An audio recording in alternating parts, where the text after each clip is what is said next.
Helsinki University. Apakah ada perbedaan dengan pembelajaran atau belajar mengajar yang terjadi di Indonesia, Mas Auran?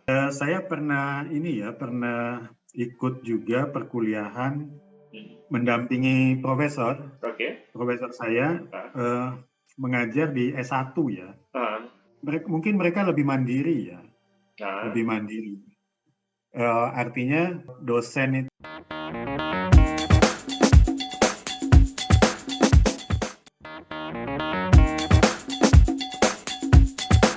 ya mereka memprogram sama seperti kita, tapi dalam proses perkuliahan nampaknya mereka lebih mandiri.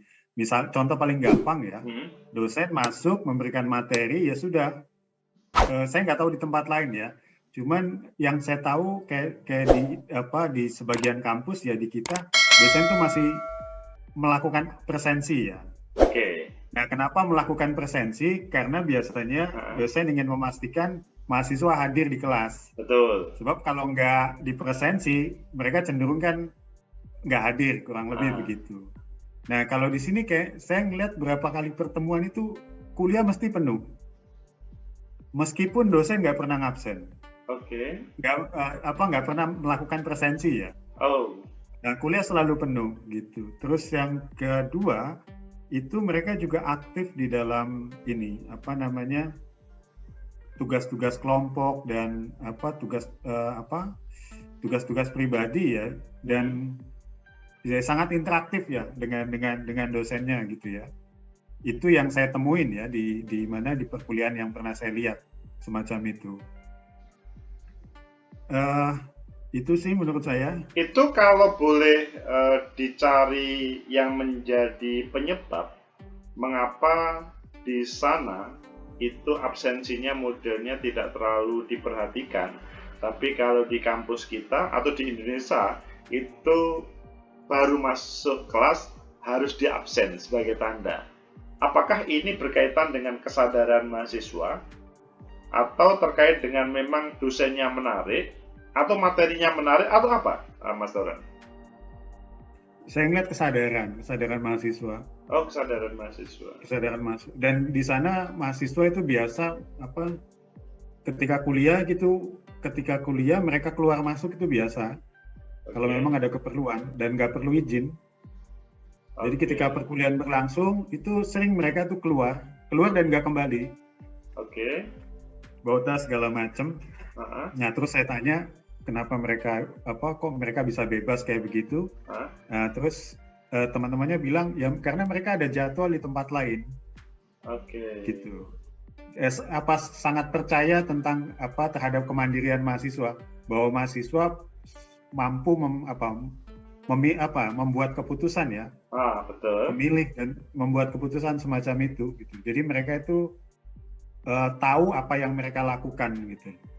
Tetapi apakah dosennya tidak tersinggung? Maksudnya kalau di Indonesia itu kan itu marah-marah biasanya dosen kok tidak diperhatikan aja marah-marah, apalagi ditinggal keluar gitu loh.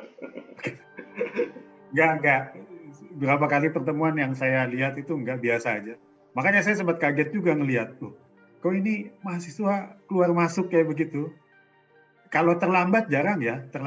Oh ya, ini mungkin bedanya. Mereka tuh rata-rata jarang saya lihat yang terlambat.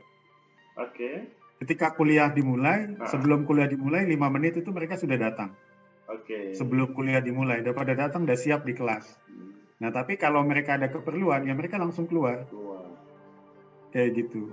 Kalau telat, saya jarang nemuin yang telat. Gitu. Berbeda kalau di Indonesia telat itu biasa, tapi sesudah masuk dia tidak berani keluar. Ya, kalau ini mereka berani, karena mereka biasa ada alasan. Ada alasan untuk keluar gitu. Dan dosen sangat menghargai bahwa mahasiswa tuh memang punya punya keperluan yang berbeda-beda dan nggak bisa disamakan mungkin ya. Kalau di kampus Indonesia rata-rata kan ada peraturan perkuliahan, misalkan harus pakai sepatu, tidak boleh kaos oblong, harus rapi, dan bla bla bla bla. Intinya berbagai peraturan muncul. Apakah di sana juga muncul, Pak Tauran? Untuk pakaian enggak. Oh, untuk pakaian bebas. tidak? Iya bebas. Oh, bebas. Iya. Maksudnya bebas itu bagaimana, Mas Tauran? Pakaian untuk kuliah itu? Ya, ya berbagai macam. Saya pernah melihat gitu. Oke. Ada di kelas. Iya. Ya mungkin untuk ukuran kita mungkin kayak nggak pantas lah segala macam. Oh, Tapi ya mereka biasa aja gitu. Apalagi kalau pas apa? Kalau pas ini ya menjelang summer gitu ya. Pak. Wah pakaiannya macam-macam udah. Kadang ketemu di kelas itu kalau ada pas kelas pas saat summer itu ya ya bebas, mereka bebas pakai Bebas. pakaian itu. Rok mini dan segala macam itu biasa. Oke.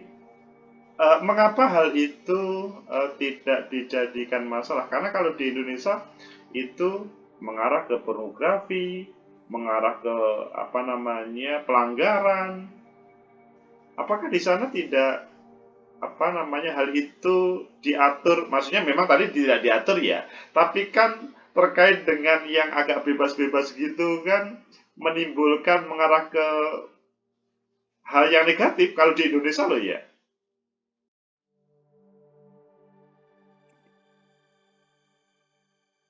Kalau di Nah, di sana sini tuh ini penghargaan terhadap ah, HAM itu tinggi sekali oke. gitu. Terus yang kedua ya mereka menganggap itu persoalan Ah, personal ya, pilihan preferensi personal, preferensi pribadi ya.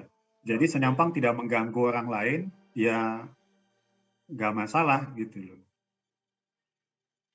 Apakah di sana Kecuali kita sudah mengganggu orang lain ya. Itu kan pakaian-pakaian sendiri. tapi Ya dalam jadi apa? prakteknya Mas Tauran, kalau di Indonesia kan muncul tiba-tiba pelecehan seksual, muncul tiba-tiba pemerkosaan dan selanjutnya. Tetapi kalau kalau kita melihat perbedaannya di Indonesia itu relatif lebih rapi-rapi, tapi muncul hal itu. Apakah di sana muncul yang seperti di Indonesia itu, Mas Tauran? Pelecehan seksual, pemerkosaan, ataupun yang negatif-negatif itu, Mas Tauran? Saya jarang mendengar ya, maksudnya kasus-kasus seperti itu jarang sekali mendengar. Oke, Terus juga di koran-koran lokal gitu ya, kasus-kasus kriminal itu rendah sekali di sini. Kita jarang mendengar kasus kriminal di oke. media-media gitu. Apalagi terkait dengan apa persoalan Ah, apa pelecehan seksual ya, hampir jarang sekali itu terdengar gitu. itulah perbedaan yang sangat mencolok. Kehidupan sehari-hari di perkuliahan. Sekarang tentang materi perkuliahan, Mas Tauran. Mungkinkah Mas Tauran bisa membandingkan antara, misalkan kalau di Indonesia itu harus 144 SKS atau 160 SKS untuk sarjana S1 misalkan. Kemudian S2 sekian, S3 sekian. Apakah model pembelajaran seperti itu juga terjadi di Finlandia atau berbeda? Sama, sama. Cuman bobot SKS-nya mungkin yang berbeda ya. Oke. Kalau saya kurang ini ya, kurang apa? Kurang tahu yang kurang pasti yang S1 dan S2. Ah, Tapi kalau untuk yang S3 yang saya jalani ah, itu minimal ah. 40 SKS. Oh, 40 40 SKS di SKS. luar apa disertasi. Sama kalau 40 SKS dengan di Indonesia hampir sama kalau begitu. Sama ya. Iya Ya. sama. Kalau Mas Tauran, terkait dengan jam perkuliahan, apakah juga seperti di Indonesia, misalkan mulai jam 7 pagi sampai jam 5 sore, dan selanjutnya hal itu sangat tergantung pada kelas yang diambil, atau ini Hmm. kan kebetulan ya Mas Tauran ngambil S3 ya, yang siapa tahu kemudian juga tahu S1, atau mungkin juga di S3 di sana bagaimana, karena S3 di Indonesia sekarang ini yang paling banyak itu kan satu semester teori dan selanjutnya kan fokus kepada disertasi. Itu untuk S3. Tapi kalau untuk S1 di sini rata-rata adalah jam 7 masuk, jam 5 sore selesai, itu pun tergantung pada mata kuliah yang diambil. Kalau di sana bagaimana, Mas Tauran? Sama, dia mulai jam 8 umumnya. Oh, jam 8. Perkuliahan umumnya jam 8 pagi, itu sampai sore, tapi malam juga ada juga kok. Tapi kebanyakan sore selesai. Jam 6 itu selesai. Jam 6 selesai. Dan mungkin yang agak beda, mereka agak ini dengan waktu. Yang saya tahu ya, yang saya tahu dan yang saya pernah ikuti itu, mereka cukup disiplin dengan waktu ya. Kalau 4 jam ya 4 jam beneran gitu loh. Mungkin itu yang agak karena saya ya kadang kaget juga gitu ya. Jadi 8 jam beneran gitu. Tidak kurang dan tidak lebih. Kenapa? Tidak kurang. Ya kalaupun kurang lebih paling 15 menit gitu. Oke. Gitu. Tapi untuk ukuran kayak 4 jam kurang 15 menit kan nggak terasa. Nggak terasa, betul. Tapi maksud saya begini, jarang saya lihat itu yang misalkan di jadwal misalkan 4 jam, nah dia selesai dalam 2 jam itu jarang. Yang 4 jam ya 4 jam beneran gitu. Itu terkait dengan perkuliahan. Jadi waktu adalah sangat penting bagi mereka. Kalau 4 jam itu, kalau tidak sampai 4 jam itu mungkin mereka merasa rugi gitu ya. Ya mungkin mereka dosen mungkin dikomplain juga ya dengan mahasiswa ya.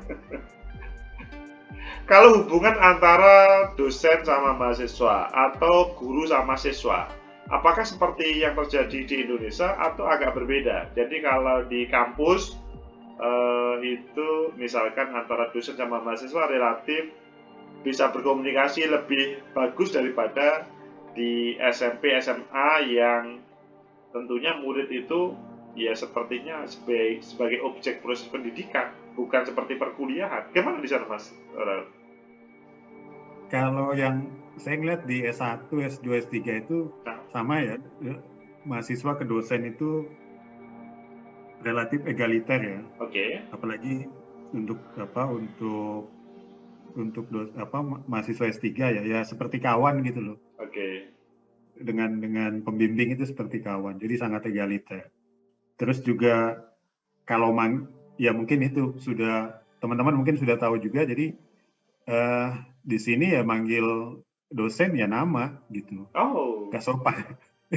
Jadi tanpa ya panggil nama langsung. Tanpa bapak, tanpa mister, tanpa profesor. Tanpa profesor itu ya?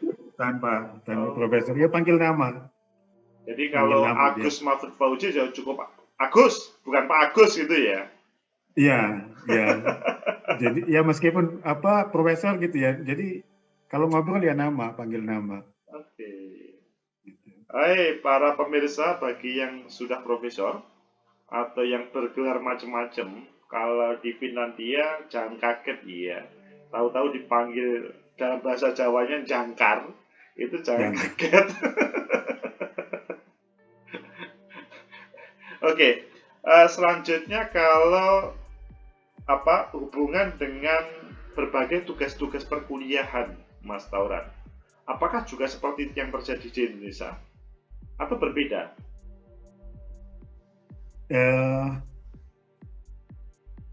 Saya pikir sama ya, tugas-tugas itu sama. Jadi, tapi iya saya pikir sama ya. Sama. Ada tugas-tugas individu, ada tugas-tugas kelompok, macam itu. Ini pemirsa ini ada yang bertanya, Mas Tauran, apakah sambil studi di sana itu bisa sambil bekerja? Maksudnya untuk mendapatkan tambahan, bahkan mungkin kalau seperti di Taiwan itu kan ceritanya itu kuliah di sana pulang bisa beli rumah karena memang sambil bekerja. Nah, apakah di Finlandia ada cerita seperti itu, Mas Tauran? Kemungkinan itu agak kecil di sini ya, karena syarat untuk bekerja itu harus bisa bahasa sini, bahasa setempat, bahasa lokal. Nah itu kelihatannya yang jadi tantangan, gitu. Jadi karena bahasa Finlandia itu nggak banyak ya. Mungkin kalau Jerman itu bahasa apa banyak digunakan ya. Bahasa Iya. Jerman, bahasa apa Prancis, mungkin ada beberapa negara. Kalau Finlandia itu kan bahasanya ya hanya orang Finlandia sendiri Oh. kan gitu. Jadi nggak begitu banyak. Nah tapi persoalannya kalau untuk masuk di lapangan kerja setempat kita harus bisa bahasa Finlandia. Itu yang mungkin jadi kendala ya. Meskipun pekerjaannya itu adalah pekerjaan yang, mohon maaf, agak kasar. Kan kalau mahasiswa S2, S3 itu kan kalau di Amerika menjadi pencuci piring di restoran, itu kan biasa. Ya, Apakah di sana juga disyaratkan tentang bahasa yang sulit tadi, Mas Atara? kalau pasar kerja informal ya, itu kalau formal itu. Tapi kalau pasar kerja informal sebenarnya nggak banyak ya, tidak Oke. banyak tersedia. Karena jumlah penduduknya di sini nggak banyak, Pak. Um, Gitu. Jadi jumlah penduduknya itu di sini kan total satu negara itu cuma 5 juta lebih. Satu negara 5 juta, Ya, seperti penduduknya apa Jakarta atau Surabaya lebih sedikit lah. Atau kalau kalau iya, bahasanya itu Surabaya plus Sidoarjo itu sama dengan Finlandia gitu betul, ya. betul. Itu Oh, pertama, terus yang kedua di kota yang paling padat itu aha, Helsinki kan, aha. ibu kota. Nah, ibu kotanya itu penduduknya tuh cuma 600.000, sekitar 600.000. Oh. Jadi nggak banyak. Artinya dengan kondisi semacam itu Hmm. sebenarnya juga tidak banyak lapangan pekerjaan Iya betul. yang tersedia, kurang lebih begitu. Jadi Jadi agak apa tidak semudah mungkin di mana di Australia atau di Amerika mungkin ya untuk pekerjaan-pekerjaan sampingan gitu.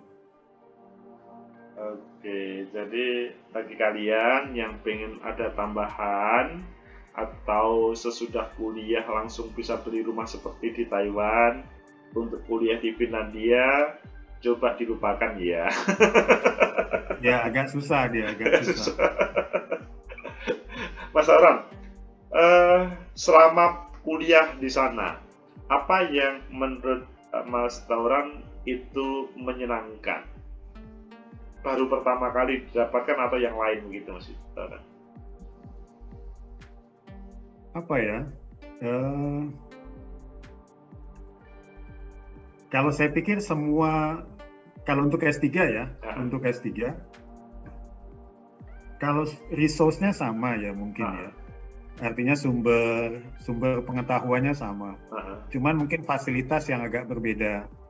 oke. Dan biasanya itu umum ya. Jadi kalau maksud saya begini, ya mungkin kalau kita kuliah di negara-negara maju itu Hmm, ya kita diuntungkan dengan fasilitas yang akses terhadap sumber informasi ya, sumber pustaka tuh mudah semacam itu. Perpustakaan, terus jurnal-jurnal itu kita dimudahkan. oke. Kalau yang ilmu sosial, Hmm, yang saya tahu di ilmu sosial itu, terus yang kedua kita juga belajar kultur ya, hmm, kultur apa namanya perbedaan kultur.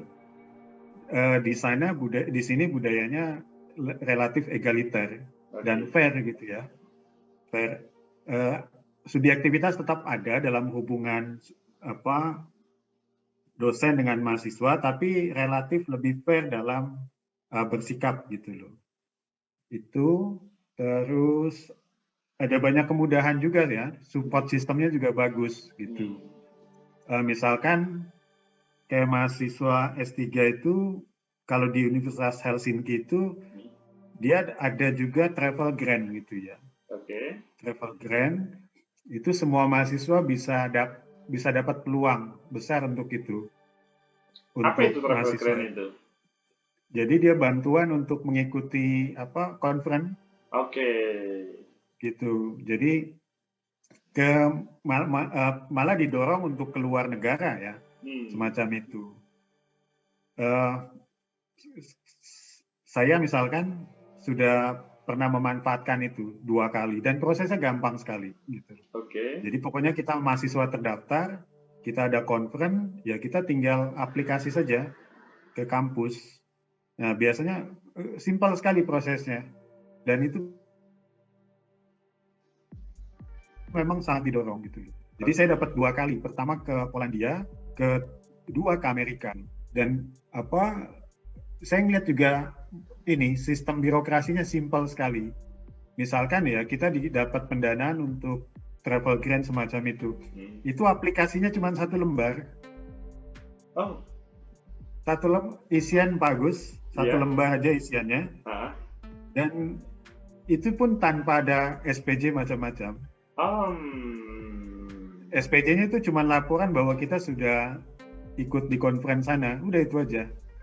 Semacam itu. Simpel sekali gitu. Jadi mereka sangat trust-nya tinggi ya. Trust-nya tinggi. Kalau diberi trust kan akhirnya memang orang itu juga menjalankan sesuai dengan trust itu gitu ya. Betul. Saya ingat itu sih. Jadi kita belajar banyak itu dari ya belajar budaya gitu ya. Terus belajar melihat kebetulan kalau kita di ilmu sosial tentang sistem istilahnya. Kalau di saya tuh ya tentang birokrasinya semacam itulah, kebijakannya kita melihat langsung gitu, bagaimana mereka mengelola sebuah organisasi, sebuah pemerintahan. Kita melihat bagaimana mereka melayani masyarakat, kita melihat langsung. Kurang lebih itu sih. Ini pertanyaan hampir terakhir sebelum closing statement, yaitu yang saya dengar di Finlandia itu adalah model pendidikannya itu terbaik. Hal itu apakah karena memang seperti tadi mereka mengangkat terkait dengan hak asasi manusia, itu egalitarian yang paling utama, atau karena apa, Mas Tauran? Kok di berbagai kesempatan dikatakan Finlandia adalah terbaik dalam dunia pendidikan? Ya, kalau saya lihat begini, beberapa survei memang menyatakan bahwa ya survei PISA misalkan ya, sistem pendidikan Finlandia itu masuk yang terbaik. Terus juga beberapa kali dinominasikan sebagai negara yang tingkat kebahagiaannya tertinggi di dunia. Betul. Dan semacam itu. Kalau saya melihat itu sebenarnya tidak terlepas dari sistem yang lebih besar semacam itu. Jadi kalau kita hanya melihat di ujung, yaitu dan kita melakukan perbandingan dengan kita, itu misleading gitu. Sebab sebenarnya di bawah yang tampak itu dia ada support system yang sangat kompleks gitu. Oke. Ya, jadi misalkan ya, memang anak-anak SD di sini SD, SMP, SMA gitu ya, mungkin pendidikannya bagus ya, dinilai bagus gitu. Tapi kenapa mereka bisa jadi bagus? Karena ada support system yang mendukung gitu. Misalkan di sini hampir tidak ada orang homeless gitu. Gitu. Artinya bahwa setiap warga negara itu dijamin kebutuhan dasarnya. Gitu. Dijamin kebutuhan dasarnya, jadi mereka itu untuk orang-orang yang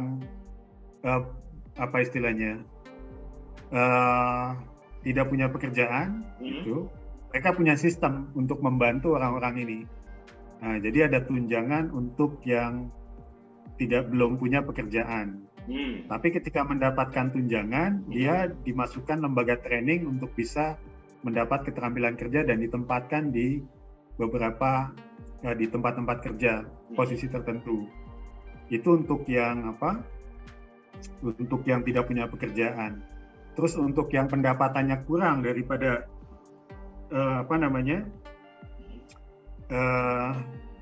pendapatan minimal, itu mereka ada tunjangan juga, misalkan ya, tunjangan rumah gitu.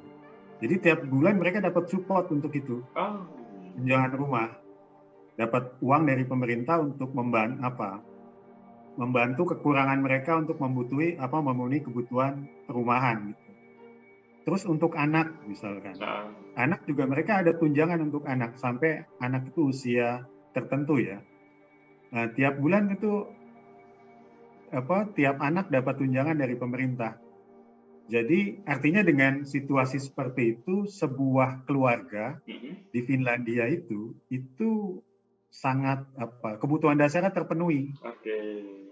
Nah, jadi dengan situasi seperti ini, mungkin kita bisa mengasumsikan ya bahwa mereka itu tidak ada persoalan kebutuhan dasar, sehingga mereka bisa menyekolahkan anaknya ke sekolah dengan dengan baik ya, dan juga anak di sekolah juga tidak ada persoalan tidak ada persoalan terkait dengan kebutuhan dasar, semua terpenuhi gitu. Nah di sekolah mereka gratis gitu ya.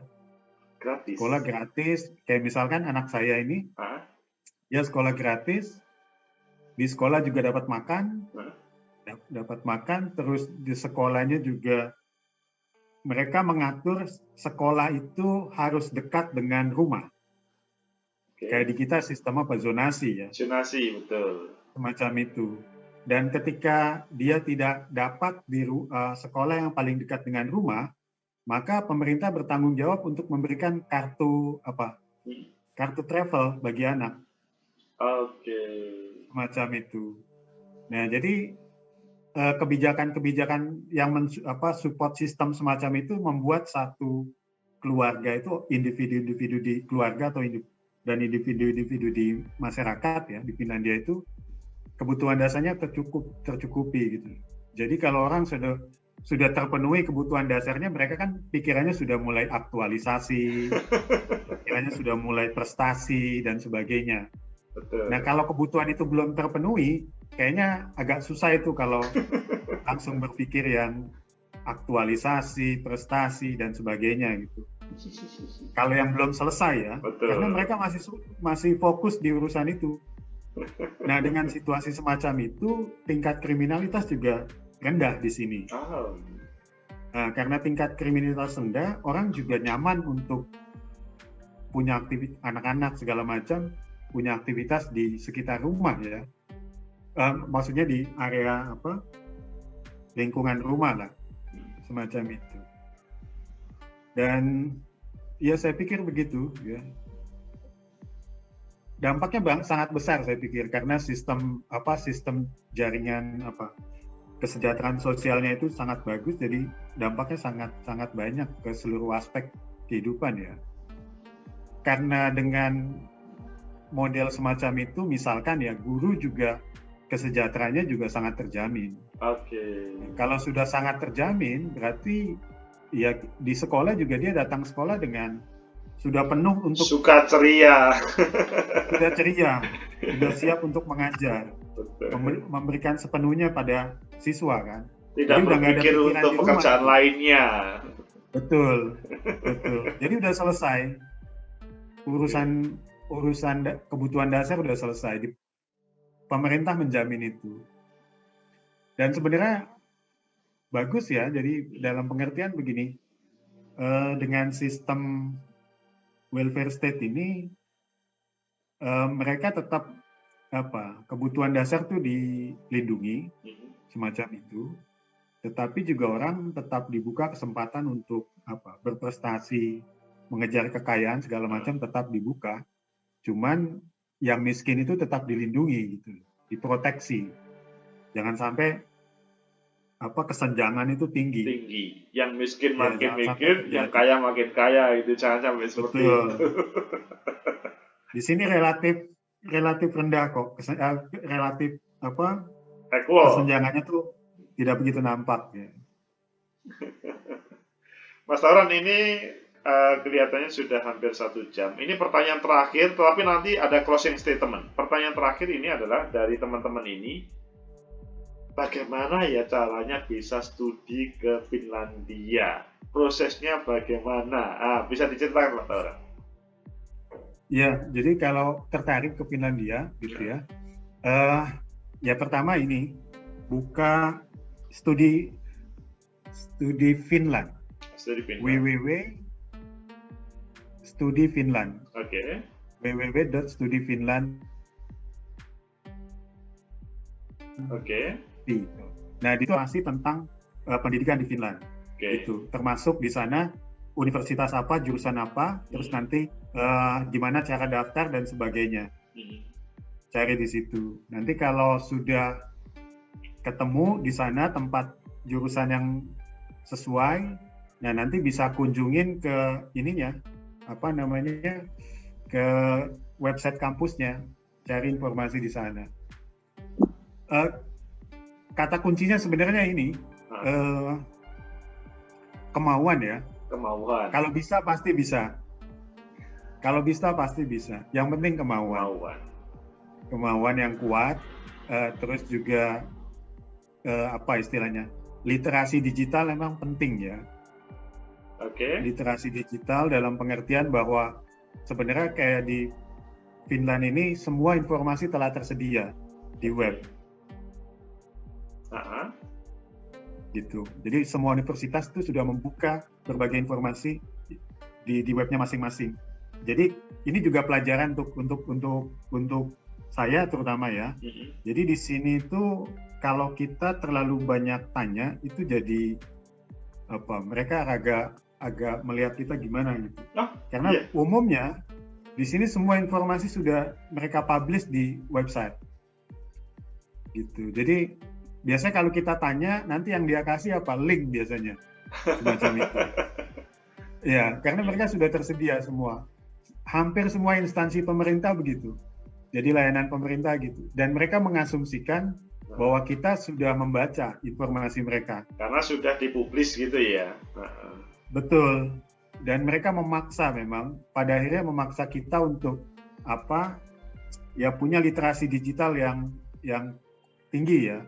Semacam itu. Ya saya agak kaget juga karena kita kan terbiasa di Indonesia kan ya. Diinformasikan. Di sebagian di masyarakat kita mungkin terbiasa. Ya kurang lebih begitu ya. Gitu. Jadi menurut saya gitu sih, kemauan yang kuat ya. Itu pasti bisa. Kalau bisa pasti bisa. Yang penting ada kemauan. Yang kedua cari informasi di